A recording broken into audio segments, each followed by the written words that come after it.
আমরা তো দলমত নির্বিশেষে মনে করি যে এই ধরনের মন্তব্য করলে বিচার না করে ফাঁসিতে ঝুলিয়ে দেওয়া উচিত ছিল এবং কানে হেডফোন লাগিয়ে শুনবেন।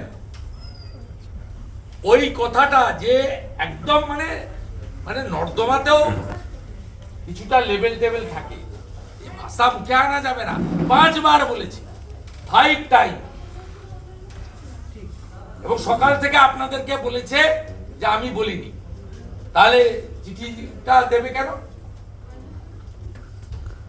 আমি আবারও বলছি, একে চিঠি দিয়ে ক্ষমা করবে আর আইসি বোলপুরকে সাসপেন্ড মিলিয়ে নেবেন আপনি।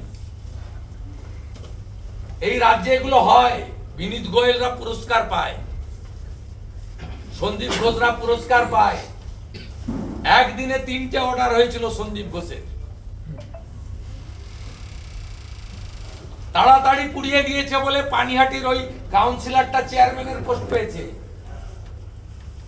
এখানে যা নোংরামি, দুটো কাজ করতে হবে, টাকা তুলতে হবে, টিনে ঢুকাতে হবে, কালীঘাটে পাঠাতে হবে, সামনে পিছনে পুলিশের গাড়ি থাকবে, আর ভোটটা লুট করতে হবে। পঞ্চায়েত বিনা প্রতিদ্বন্দ্বিতায়, লোকসভাতে লুট, 3 লাখ 4 লাখ ভোটে জিতবো। আপনি যদি থানার আইসি কে কথা বলেন, তাহলে বিজেপি লোকেদের অবস্থাটা আপনি কোন জেলায় কি সহজে অনুমান।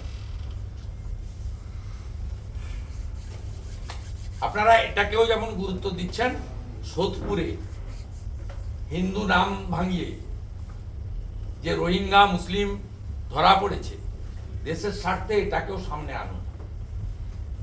ঠিক আছে, থ্যাংক ইউ। আর আপনি বলছেন বিধানসভায় দাঁড়িয়ে ওটা তো মহাকুম্ভ নয়, মৃত্যু কুম্ভ। উনি বলছেন যে আমরা যারা বিজেপিকে ভোট দিই বা বিজেপি করি, আমাদের ধর্মের নাম হচ্ছে গন্ধা ধর্ম। 2,33,27,000 পদ্মফুলে যারা ভোট দিয়েছে, সবার ধর্ম গন্ধা ধর্ম। এর মধ্যে সনাতনীরা আছে, আদিবাসীরা আছে, 2-4 জন সংখ্যালঘু মুসলিমও থাকতে পারে। আমাদের ধর্মটার নাম হচ্ছে যে বিজেপি যারা করেন তাদের ধর্ম হচ্ছে গন্ধা ধর্ম। আমি সেই ধর্ম করি না, সরাসরি হিন্দু ধর্মকে গন্ধা ধর্ম বলেন। এই মুখ্যমন্ত্রী অ্যাপিজমেন্ট যখন করেন এগুলো বলেন, আর এটা যেগুলো করছেন অহংবোধ থেকে করছেন। আমি প্রধানমন্ত্রী, আমি সংবিধান, আমি জুডিশিয়ারি, আমি সব পশ্চিমবঙ্গের।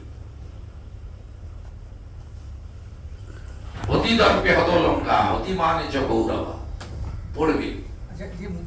যে মতাদর্শে বিশ্বাস করেন এসইউসিআই, 11 সালে তো জোটে ছিল। মমতা ব্যানার্জিকে মুখ্যমন্ত্রী করার জন্য যদি আমার অপরাধ হয়ে থাকে, নিশ্চয়ই অপরাধ করেছি। তাহলে আপনিও অপরাধ করেছেন, তো আপনি বলেন কি করে? মমতা ব্যানার্জি জেলে গেল না এসএসসির জন্য, সিপিএম এর জন্য।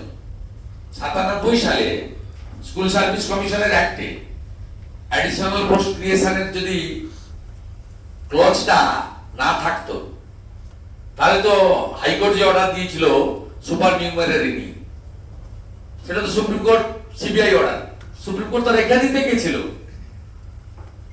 সুপ্রিম কোর্ট তো ম্যাক্সিমাম অর্ডার হাইকোর্টে রেখে দিয়েছে, ওটা রাখতে পারলো না কেন?